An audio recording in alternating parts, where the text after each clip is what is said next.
Jack Miller wiped sweat from his forehead as he tightened the last bolt on the mining drill. The air in the maintenance bay was hot and thick with the smell of machine oil. As a civilian engineer on Series 9, a remote mining colony on the edge of human space, Jack spent most of his days fixing equipment that broke down in the harsh conditions. "Miller, you almost done?" called Ned, his supervisor. "We need that drill operational by tomorrow's shift." "Just finished," Jack replied, standing up and stretching his back. He was tall for a spacer, with broad shoulders and hands roughened by years of mechanical work. At 32, the brown in his hair was already giving way to streaks of gray at the temples. "Should hold better than new now," Ned nodded with approval. "Good work. Get some rest." "You've been at it for 12 hours straight?" Jack gathered his tools and headed toward his small quarters in the residential section of the colony. He had been on Series 9 for 3 years now, taking the assignment after his divorce back on Earth. The isolation suited him. Out here, hundreds of light years from home, people minded their own business. He was halfway to his room when the colony alarms began to blare. Red emergency lights flashed along the corridors. "Attention all personnel," came the automated voice. Over the speakers, "Unidentified vessels approaching."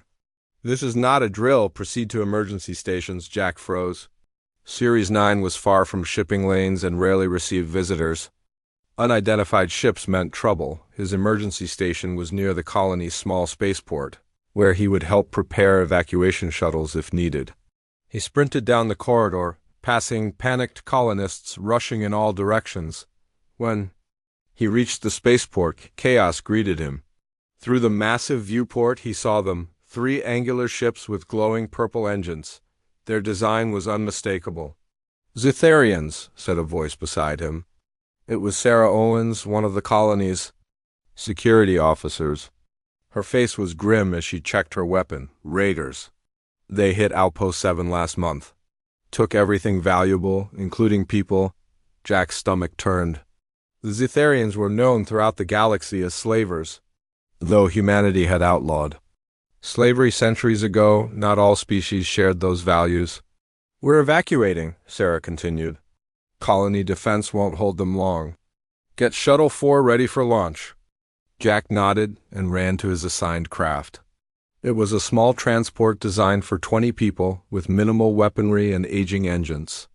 He began the startup sequence, hands flying over the controls. Outside, the first explosions rocked the colony. The Zitharians had begun their attack. For the next hour, Jack worked to load colonists onto his shuttle. Families with children, miners, scientists, all crammed in beyond the craft's rated capacity. The other evacuation ships were doing the same. "That's it," Sarah said, checking her tablet. "Shuttle 4 is full. Launch now." Jack glanced at the viewport. 2 of the 3 Zitharian ships were still engaged with the colony's defenses, but the third had landed. They were already inside? What about the remaining colonists? He asked. Sarah's face hardened. "Security will hold them off as long as possible. The last shuttle leaves in 20 minutes. Go, Miller." "That's an order." Jack hesitated, then nodded. He sealed the shuttle doors and prepared for launch, but as he reached for the ignition sequence, an emergency light flashed on his console. Fire in the cargo hold. He couldn't launch with that burning. The whole shuttle would be at risk. "Everyone stay calm," he announced over the intercom. "Minor technical issue." 5-minute delay. He grabbed an extinguisher and headed to the small cargo area at the rear of the shuttle. The fire was minor. Some electrical wiring had overheated. He put it out quickly. As he turned to leave, he heard a sound, not mechanical, not human. A soft thumping from behind a storage panel. Jack approached cautiously. The panel wasn't fully secured. He pulled it open, extinguisher raised as a weapon. What he found made him step back in shock. Huddled in the small space was a creature unlike any he'd seen before. Humanoid, but clearly alien. Her skin was pale blue, with small, shimmering scales. Catching the light? Her eyes were large and fully black, without visible pupils. She wore what looked like a torn research uniform. The alien flinched away from him, pressing herself against the wall of her hiding place. Around her neck was a Metal collar with blinking lights. Restraint technology. Jack recognized it immediately. A slave collar and not standard Zetharian design. This was Terran tech, developed for controlling dangerous alien prisoners. What was it doing here? Please, the alien said, the translation coming through the small device on her collar. Not? Take back, not take back. Her voice was filled with fear. Jack looked at her more closely. She wasn't a Zetharian. From her features and the distinctive blue scales, she was Lydian, a species known for their scientific knowledge and peaceful nature. The Lydians had lost their homeworld to the Zetharians decades ago. Many had been enslaved since then. He should report this. Smuggling aliens aboard evacuation craft was strictly against regulations. But the fear in her eyes was unmistakable. A loud explosion rocked the shuttle. The attack was intensifying. Launch now, Miller. Sarah's voice came through his communicator. The Zetharians have breached the main hub. Jack made his decision in an instant. He reached forward and used his engineer's override code on the collar. It clicked open and fell away. The Lydian's eyes widened in surprise. Stay here, Jack said slowly, hoping she understood. I'll come back. You'll be safe. He returned to the cockpit and launched the shuttle, feeling the craft shudder as it broke free from the docking clamps. Through the viewport, he watched as Series 9, his home for 3 years, fell to the raiders.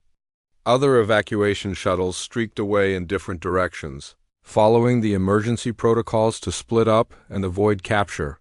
Once they were safely away from the colony and on course for the nearest human outpost, Jack set the autopilot and returned to the cargo hold. The colonists were huddled together, many still in shock. The Lydian was where he had left her, though she had moved the storage containers to better conceal herself. It's okay, he said softly, approaching slowly. I'm not going to hurt you. She watched him with those large black eyes. Without the collar, she had no translator, Jack pointed to himself. Jack, he said. After a long moment, she pointed to herself. Elara! An alarm sounded from the cockpit. Jack rushed back to find that one of the engines was failing, damaged. During their escape, they had thrust, but not enough to reach their original destination. He studied the star charts. With their reduced speed, the nearest safe port was 6 weeks away, assuming the other engines held. 6 weeks in a crowded shuttle designed for short trips. 6 weeks of hiding an alien fugitive from the other colonists. Jack looked back toward the cargo hold, thinking of the frightened Lydian hiding there, Elara. He didn't know why she had been collared, or how she had ended up on Series 9. But he knew one thing for certain. He had just become responsible for her. As the damaged shuttle limped away from the ruins of the colony, Jack Miller wondered what exactly he had gotten himself into. But when he thought of the fear in Elara's eyes, and the relief when he had removed that collar, he knew he couldn't have done anything differently. Sometimes doing the right thing meant breaking the rules, and sometimes it meant the beginning of an adventure you never expected to have. 2 weeks had passed since the escape from Series 9. The shuttle drifted through the emptiness of space, its damaged engine limiting their speed. Inside, 23 humans and 1 hidden Lydian tried to make the best of their situation. Jack Miller had managed to keep Elara secret from the other passengers. The cargo hold had a small maintenance compartment that she could hide in when others came to retrieve supplies. During the night cycle, when most colonists slept, Jack would bring her food and water. Tonight, as the lights dimmed to simulate evening, Jack made his way to the cargo hold with an extra ration pack and a data tablet. The other colonists were too tired and worried about their own problems to notice his nightly trips. Elara? He whispered, sliding open the panel to the maintenance space. I brought food. She emerged slowly. In the 2 weeks since their escape, Jack had noticed changes in her. She seemed less afraid, more curious. The shimmering blue scales along her arms caught the dim light as she moved. Thank you, Jack, she said, taking the ration pack. Her English was improving daily. Jack had been teaching her during their brief meetings, and Elara learned quickly. I brought something else, Jack said, showing her the tablet. It might help us talk better. The tablet contained a basic translation program. Without her collar's built-in translator, communication had been difficult. Jack had downloaded the program from the shuttle's limited database. It wasn't designed for Lydian specifically, but it contained some basic alien language patterns. Ilara studied the device, her large black eyes reflecting the screen's glow. She touched it carefully, scrolling through the symbols. "This will help," she said slowly in English, then spoke several words in her native language into the tablet. The device processed for a moment, then displayed a rough translation. "My gratitude is deep for your rescue," Jack smiled. "You're welcome. Can you tell me how you ended up on Series 9? Ilara spoke into the tablet again, longer this time.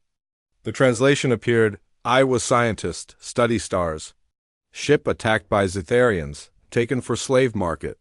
Your people bought me," Jack frowned. "Humans bought you?" "That's illegal in Terran space," Ilara nodded. "Secret research, not official." "Study my brain?" She tapped her head. "Lydians have ... abilities. Thoughts can touch other thoughts." "Telepathy," Jack said, suddenly understanding why someone might risk breaking Terran law to study a Lydian. "Can you read my mind?" Ilara shook her head. "Not without permission. Not without training and ... She looked down at her hands. "Collar-blocked abilities." Jack felt anger rise in his chest. Someone at Series 9 had been conducting illegal research on a sentient being. He wondered if colony officials had known or if it had been a secret operation. "I'm sorry that happened to you," he said. Ilara touched his hand lightly. Her skin was cooler than human temperature. "You freed me, first kindness in long time." Their conversation was interrupted by a loud bang from somewhere in the shuttle, followed by a blaring alarm. The ship shuddered violently. "Stay here," Jack said, rushing to the cockpit. He found several colonists already there, looking at the control panels in panic. "What happened?" Jack asked. Sarah Owens, who had taken charge as the highest-ranking colony official on board, pointed to the readout. "Another engine failure? We're down to one functioning engine. Can we still reach Europa Station?" Someone asked. Sarah shook her head. "Not at this rate. And life support is showing strain. Too many people, too little power." The implications were clear. With 3 engines, they would have reached safety in 6 weeks. With 1 engine, the journey would take much longer, and they didn't have enough supplies or life support capacity.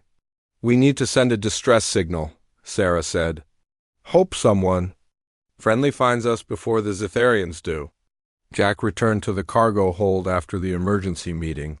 He found Ilara working with the translation tablet. "There's trouble," he explained, sitting beside her. "Another engine failed. We're moving too slowly now." Ilara listened carefully, then spoke into the tablet. The translation read, "I can help. No engines. Different technology, but basic principles." "Same." Jack looked at her in surprise. "You're an engineer too?" "Scientist," she corrected. "Study many things. Stars, energy, life." She pointed to the wall behind which the engines lay. "Let me see," Jack hesitated, revealing Ilara to the other colonists was risky. Some might welcome her help, but others might blame her for their situation or worse, see her as valuable merchandise to trade when they reach civilization. "It's dangerous," he said. "Not everyone will understand." Ilara's expression grew serious. "Without help, I'll die. Me too. She was right." Jack made his decision. "Wait here. I need to talk to someone first." He found Sarah alone in the small control room, reviewing their dwindling supplies. "Sarah, there's something I need to tell you," Jack began. He explained about Ilara, how he had found her and freed her during the evacuation. Sarah's expression hardened. "You smuggled an alien on board without telling anyone? Do you know how many regulations that breaks?" "I know," Jack said. "But she was being held illegally. Someone at the colony was experimenting on her. And now she might be able to help us with the engines." Sarah was silent for a long moment. "Show me," she finally said. When Sarah met Ilara, her initial suspicion gave way to cautious acceptance. Ilara's obvious intelligence and her offer to help were hard to dismiss given their desperate situation. "If you can fix our engines or even improve the one we have left, You'll earn your place on this shuttle, Sarah told her. Over the next few days, Ilara worked alongside Jack in the engine room. Her understanding of energy conversion was unlike anything in human engineering. While she couldn't fully repair the damaged engines without proper parts, she was able to modify the remaining engine to draw power more efficiently. This will give 15% more speed, she explained through the translator, and less strain on life support. The other colonists had mixed reactions to Ilara's presence. Some were fearful, others curious. A few were openly hostile, especially when food rations were reduced again. But as the shuttle systems began performing better thanks to her modifications, most came to accept her. At night, when the others slept, Jack and Ilara would sit in the quiet engine room and talk. He told her about Earth, about his life before Series 9. She told him about her homeworld, now controlled by Zetharians, and her work as a scientist. Will you go back? Jack asked one night. To your people? There are Lydian refugee communities in some systems. Ilara was silent for a moment. Don't know where to go. Don't know if family still lives. Jack understood loss. His divorce, his estrangement from his parents, his choice to work on distant colonies, all were ways of running from pain. When we reach Europa Station, he said, I'll help you find information about your people. You don't have to be alone. Ilara's large eyes studied his face. You are kind, Jack Miller. As they continued their slow journey through space, something changed between them. Working side by side, sharing meals, teaching each other about their worlds, a connection formed that neither had expected, and in the vast emptiness between stars, on a damaged shuttle carrying survivors of a destroyed colony, two beings from different worlds found something rare and precious, understanding. 4 weeks into their journey, the shuttle received a response to their distress signal. A Terran patrol ship would meet them in 3 days. The news brought relief to the weary colonists. Food supplies were running low, and tensions had been rising. Jack sat with Ilara in the engine room, their usual meeting place. She was drawing diagrams on his tablet, explaining Lydian energy theories. The patrol ship will take us to Europa Station, Jack explained. It's one of the largest human outposts in this sector. You'll be safe there. Ilara looked up from her drawings. What happens to me at station? It was a question Jack had been avoiding. In the weeks they'd spent together, he'd grown protective of Ilara, more than protective. He enjoyed her company, her brilliant mind, her different way of seeing the universe. The thought of reaching Europa Station filled him with mixed feelings. Safety, yes, but also uncertainty about Ilara's future. Officially, you're a refugee, he said. They'll register you, probably give you temporary housing in the alien sector. And you? She asked. Where will you go? I'll need to find new work. Maybe sign on with another mining operation? He paused. But I won't leave until I know you're settled. Ilara's blue-scaled hand rested briefly on his. Thank you, Jack. The patrol ship arrived as promised. It was a mid-sized military vessel with the Terran Space Fleet insignia on its hull. The colonists were transferred quickly, grateful for the clean quarters and fresh food. Jack made sure. Ilara was treated well. He explained her situation to the ship's captain, leaving out the part about her being held illegally on Series 9. Better to say she was a scientist caught in the raid. It wasn't far from the truth. The Terran patrol ship was much faster than their damaged shuttle. Within days, the blue-white sphere of Europa came into view, with Europa Station orbiting above it like a metal ring. It's beautiful, Ilara said, standing beside Jack at a viewport. The ice moon glowed beneath them, reflecting the distant sun. Wait until you see inside the station, Jack replied. There's a garden level with plants from 100 worlds. Even some Lydian flowers, I think. Ilara's eyes brightened at this. I would like to see that. Their arrival at Europa Station was less welcoming than Jack had hoped. As the only alien among the Series 9 survivors, Ilara attracted immediate attention from station security. All non-humans must go through separate processing, a stern officer told them as they disembembarked. Jack started to protest, but Ilara touched his arm. It's okay, I will go. I'll find you, Jack promised as security led her away. The human refugees were processed quickly. They received temporary quarters, meal credits, and appointments with employment services. Jack completed the required forms, answered questions about the Zetharian attack, and was released within hours. Finding Ilara proved more difficult. Non-human processing was in a different section of the station. When Jack arrived there, he was stopped by guards. Restricted area, one said. Humans need clearance. I'm looking for someone who came in with the Series 9 refugees, Jack explained. A Lydian named Ilara. The guard checked his screen. No visitors allowed during processing. Come back in 3 days. 3 days felt like forever. Jack spent the time securing a small apartment in the station's outer ring, using most of his emergency credits. He visited the garden level, noting which Lydian plants were there to tell Ilara about later. On the third day, Jack returned to non-human processing. This time, he was allowed to enter the waiting area. After an hour, a door opened and Ilara appeared with a station official. Something was wrong. Around her neck was a monitoring device, not as restrictive as the slave collar he had removed, but still a form of control. Ilara's expression was neutral, but Jack could see tension in the way she held herself. Jack Miller? The official asked. I'm Administrator Ben Wells. I understand you're acquainted with this Lydian. Yes, Jack said. We escaped Series 9 together. She helped save our shuttle when the engines failed. Wells nodded. So I've heard. However, there's a complication. She has no official identification, no visa for Terran space. Standard procedure would be detention until her status is resolved. Jack felt a surge of anger. She's a refugee. The Zetharians attacked her ship and took her prisoner. So she claims, Wells replied coolly. But without documentation, we can't verify her story. For all we know, she could be a spy or a criminal. Ilara remained silent, her large eyes fixed on Jack. The translation tablet was gone, confiscated during processing. Most likely, there is an alternative, Wells continued. Station regulations allow for temporary residency under sponsorship. A Terran citizen can take responsibility for a non-human while their case is reviewed.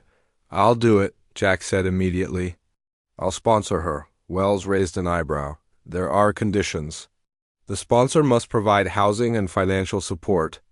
The alien cannot work without special permission. And the sponsor cannot leave the station until the alien's status is resolved, which could take months or even years. It was a serious commitment. Jack had planned to find work on another mining operation, which would mean leaving the station. Staying meant limited job options and depleting his savings. He looked at Ilara. In their weeks together on the shuttle, she had shown him kindness, intelligence, and courage. She had helped save them all with her knowledge of vengeance. Now she stood alone in a strange place with a monitoring device around her neck. I'll sign whatever you need me to sign, Jack told Wells. The paperwork took another hour. Jack's thumbprint on a dozen forms, promises to report any suspicious activity, acceptance of full responsibility for Ilara's actions. When it was done, Wells removed the monitoring device from her neck. Remember, he told Jack, she's your responsibility now. They left the processing center together, walking through the busy corridors of Europa Station. Humans and aliens of various species moved around them, going about their business. You didn't have to do that, Ilara said when they were alone in a lift. Sponsor me. Yes, I did, Jack replied. They would have kept you locked up. But now you are also trapped, cannot leave station because of me, Jack shrugged. Europa Station is huge, plenty of work here. And the company's better than on a mining colony, Ilara studied his face. I don't understand humans sometimes. You help me, ask nothing in return. That's not entirely true, Jack said with a small smile. I was hoping you'd explain more of those Lydian energy theories. Could be valuable in the right job here. For the first time since they'd arrived at the station, Ilara smiled. The tension in her shoulders eased slightly. My knowledge for your protection, she said. A fair exchange. Jack showed her to his small apartment. It had just one bedroom, a tiny kitchen area, and a shared bathroom. It's not much, he admitted, but it's safe. You take the bedroom, I'll sleep out here. Ilara looked around the space, then back at Jack. Why are you so kind to me?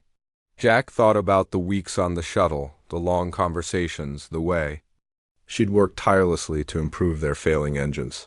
He thought about her courage in the face of loss, her home, her freedom, her people.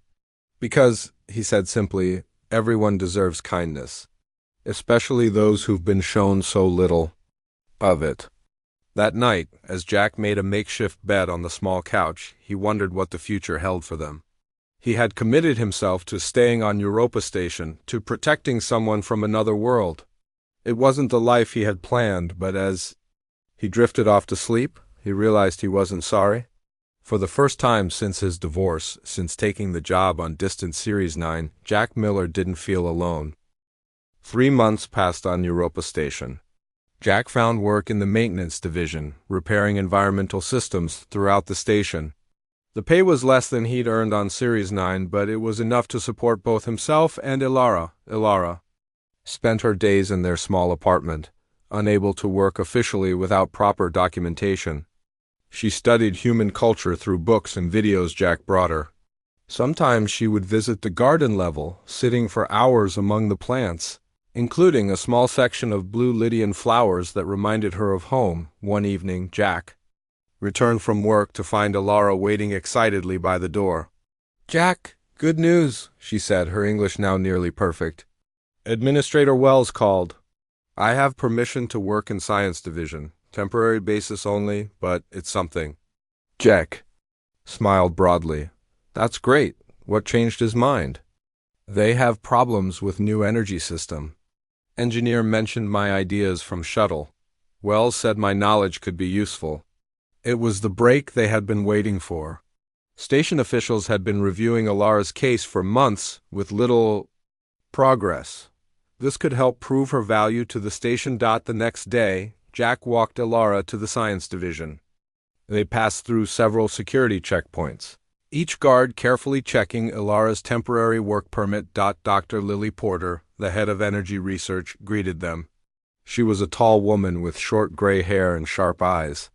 "So you're the Lydian who modified a standard engine using theoretical conversion principles," Dr. Porter said, studying Ilara with interest.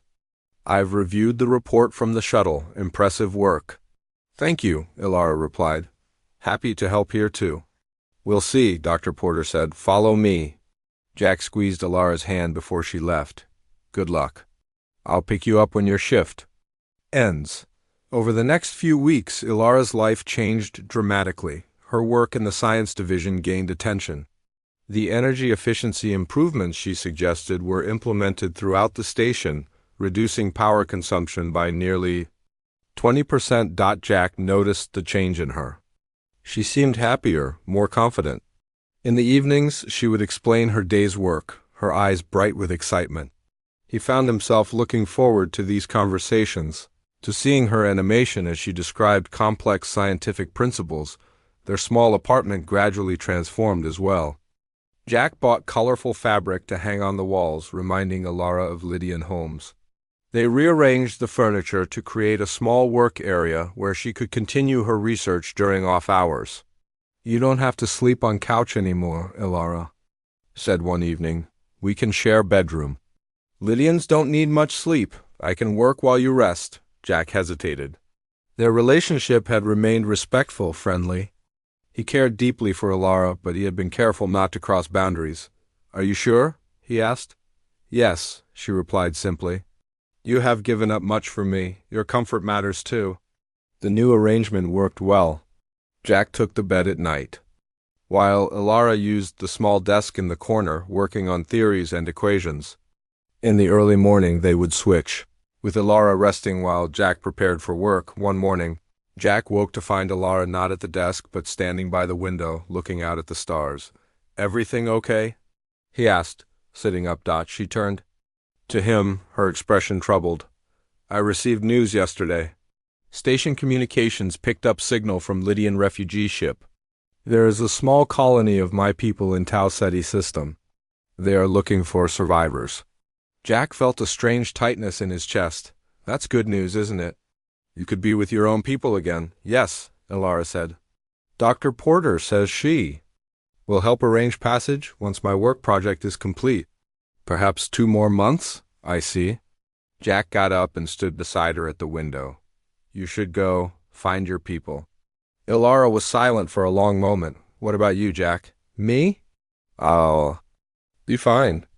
Once you leave, I'll be free to take off-station assignments again, maybe sign on with a deep space operation.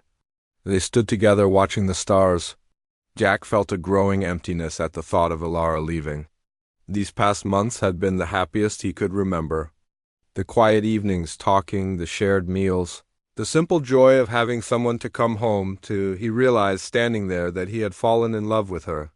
Not just her brilliant mind or her kind heart, but everything about her, the way her scales shimmered in low light, her curious questions about human customs, even her frustration when human technology seemed primitive compared to Lydian science, but he couldn't ask her to stay.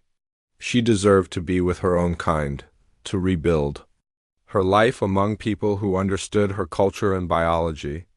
I will miss you, he said finally. Ilara turned to face him. Her large black eyes seemed to look through him, into him. Lydians have ability, she said softly. When we choose life partner, we can form bond, share thoughts, feelings. Not complete telepathy, but connection. Jack wasn't sure where this was going. A life partner? Like marriage in human culture?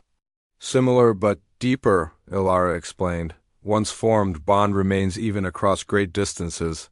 It is rare for Lydians to bond with other species. Minds, too. Different. Has it ever happened? Between a Lydian and a human? Few cases in old records before Zetharians took our world. She hesitated. Jack, I've been studying human relationships. Marriage, family units, I have question. What is it? When humans marry, is it always for love? The question surprised him. Ideally, yes. Though sometimes people marry for other reasons, convenience, financial security, political alliances. Why do you ask? Ilara moved closer to him. Because I'm trying to understand what I feel for you. Jack's heart seemed to stop for a moment. What do you feel? When I think of leaving, of never seeing you again, there is pain here. She placed a hand over her chest. Is that love, Jack, or something else? He took her hand gently. It might be love. Or it might be gratitude or friendship or a dozen other things. I can't tell you what you feel, Ilara. What do you feel? She asked directly. Jack had never been good at expressing emotions. His failed. Marriage was evidence of that. But standing here with Ilara, knowing she might soon leave forever, honesty seemed the only option. I love you, he said simply. I didn't plan it. I didn't expect it, but I do. Ilara's scales seemed to shimmer more brightly. Even though I am not human, even though we are so different, those differences are part of what I love, Jack said. The way you see the world, the way you think, everything that makes you who you are. Ilara closed her eyes briefly, as if absorbing his words. When she opened them again, there was a new clarity in her gaze. I need time, she said, to be certain of what I feel. The Lydian ship leaves in 2 months. Until then, we continue as we are? Jack nodded, trying to hide his disappointment. Of course. No pressure, Ilara. Whatever you decide, I want you to be happy. She touched his face gently, her cool fingers tracing the line of his jaw. You are a good man, Jack Miller. My people would be fortunate to know humans like you. As the weeks passed, neither mentioned the conversation again. Jack threw himself into his work, taking extra shifts to save more credits. Ilara's position in the science division became more permanent as her innovations proved valuable, but something had changed between them. A new awareness, a tension that hadn't existed before. Jack often caught Ilara watching him when she thought he wouldn't notice. And at night, when they passed each other as one went to sleep and the other to work, their hands would touch briefly, lingering just a moment too long. The day of the Lydian ship's arrival came faster than Jack expected. 1 week remained before it would dock at Europa Station. 1 week before Ilara would make her decision. Jack walked through the market level, searching for something special. Tomorrow was exactly 6 months since he had freed Ilara from her slave collar on the shuttle. He wanted to mark the occasion, to give her something meaningful before she left, if she chose to leave. A small shop caught his attention. The sign read, "Treasures of Many Worlds." Inside, an elderly woman with silver hair greeted him. "Can I help you find something?" she asked. "I'm looking for a gift," Jack explained. "Something special? Maybe Lydian if you have it?" The woman studied him. "Lydian items are rare since their world fell." "Who is this gift for?" "Someone important to me," Jack said simply. She nodded and disappeared into the back room. When she returned, she carried a small crystal that glowed with a soft blue light. "This is a Lydian bonding crystal," she explained. "They use them in their partnership ceremonies. It responds to emotions. See how it pulses?" Jack looked closer. The crystal's light seemed to beat like a heart, changing slightly as his fingers touched it. "How does it work?" he asked. "Lydians are naturally sensitive to emotional energies. The crystal amplifies them, creates a visible representation of feelings." She placed it in his palm. "Hold it and think of the person you wish to give it to." Jack closed his fingers around the crystal and thought of Elara, her curious eyes, her brilliant mind, the way she saw beauty in things he took for granted. The crystal's glow intensified, pulsing with a steady, strong rhythm. "A clear connection," the woman said with a smile. "Rare between different species. How much?" Jack asked. The price was high, nearly a month's wages, but Jack paid without hesitation. The woman placed the crystal in a small wooden box. "One more thing," she said. "Among Lydians, such a gift has meaning. It is an invitation to form a permanent bond. Be certain of your intentions." Jack returned to their apartment that evening to find Elara working at her desk. She looked up as he entered. "You're late today," she said. "I had an errand to run." Jack sat beside her. "Elara, would you come with me to the garden level tomorrow evening? There's something I want to show you." She studied his face, curious. "Of course. My work finishes early tomorrow." The next day, Jack left work early to prepare. He found a quiet corner in the garden, near the Lydian flowers. He spoke with the garden keeper, who agreed to give them privacy for an hour. When Elara arrived, the garden lights were dimmed to simulate twilight. The Lydian flowers glowed softly in the low light. "This is beautiful," she said, looking around. "Why did you bring me here?" Jack took a deep breath. 6 months ago today, I removed that collar from your neck. I didn't know then how much my life would change." Elara's eyes widened slightly. "You remembered the day." "I remember everything about that day," Jack said. "I was scared, confused, not sure what I was doing, but I knew I couldn't leave you there." He led her to a bench surrounded by the glowing flowers. "The Lydian ship arrives in a week," he continued. "You'll have to decide whether to go with them or stay here." "Yes," Elara said quietly. "I have been thinking about it constantly." Jack reached into his pocket and took out the wooden box. "Before you decide, I want you to know something. These months with you have been the happiest of my life. Not because you needed my help, or because you've made my apartment less lonely, but because of who you are, brilliant, kind, brave." He opened the box, revealing the crystal inside. Its blue light pulsed strongly, matching the rhythm of his heartbeat. Elara gasped. "A bonding crystal! Where did you find this?" "A shop on the market level," Jack said. "The woman there told me what it means to your people." Elara looked from the crystal to Jack's face. "You understand what giving this means?" "I think so. It's like a proposal in human terms." Jack took the crystal from its box. "Elara, I don't want you to stay because you feel obligated to me. If you want to join your people, I'll understand. But if there's any chance you might want a life here, with me, then ... double." He held out the crystal. "Will you be my wife? Not just in the human way, but in your way too, if that's possible between us." Elara's eyes glistened with moisture, something Jack had never seen before.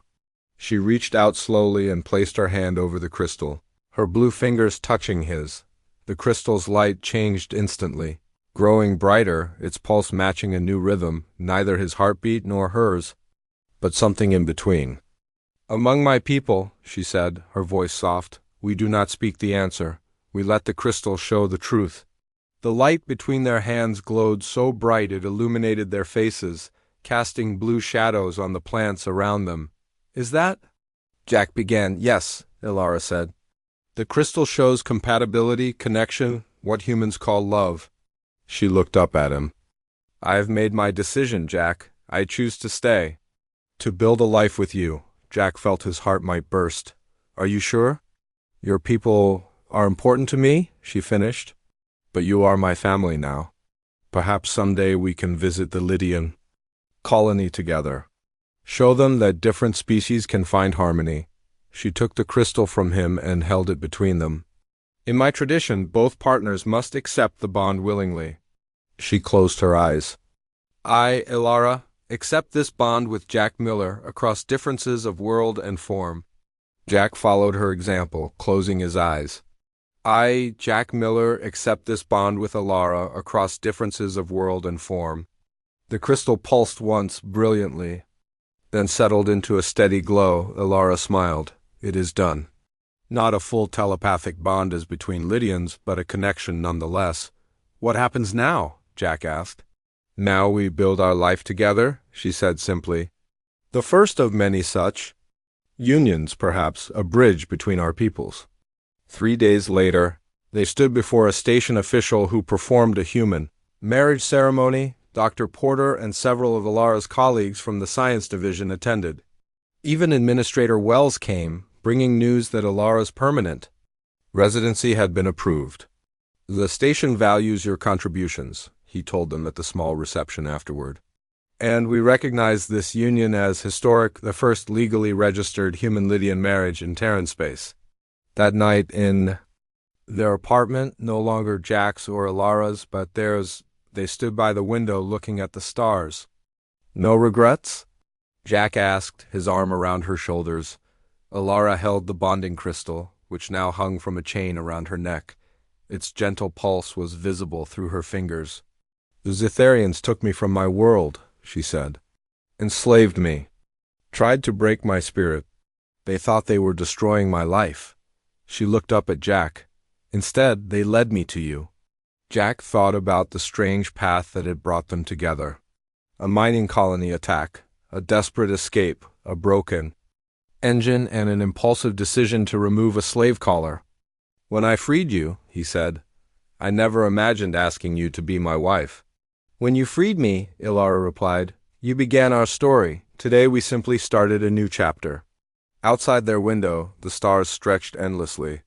Somewhere out there, Lydians and humans and countless other species lived their separate lives.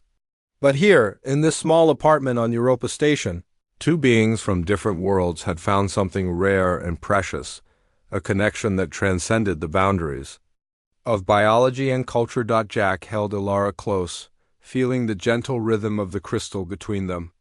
Whatever challenges lay ahead, they would face them together.